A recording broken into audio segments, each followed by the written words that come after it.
Mawazo ya waovu hayatoki nje ya mawazo haya. Siku zote mawazo ya mwovu huwaza uharibifu tu. Akiwaza jambo jema, ujue ameweka ndoano humo kwa ajili ya kukuokoa. Ukilinganisha na kitabu cha Mithali sura ya 24 mstari wa 15. Biblia inasema kwamba ewe mtu mbaya, usiyavizie makao yake mwenye haki, wala usipaharibu mahali pake pa kupumzika. Kwa maana mwenye haki huanguka mara 7 akaondoka tena, bali wasio haki hukwazwa na mabaya. Ewe mtu mbaya, usiyavizie makao yake mwenye haki.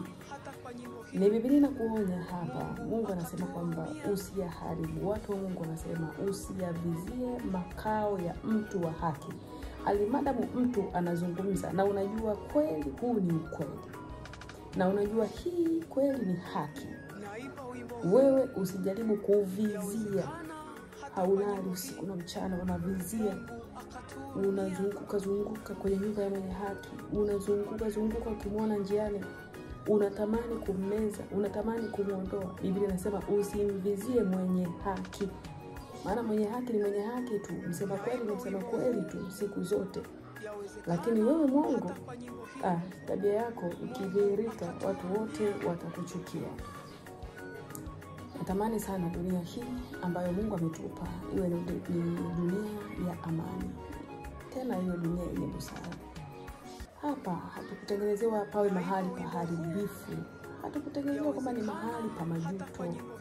Hata kama sisi duniani ni wapitaji, lakini ni wapitaji wa kuweza kuharibu. Ndio maana Yesu mwenyewe alishuka akataka kupatengeneza hapa. Wanadamu wenyewe wakagoma, wanatamani kuendelea na uovu.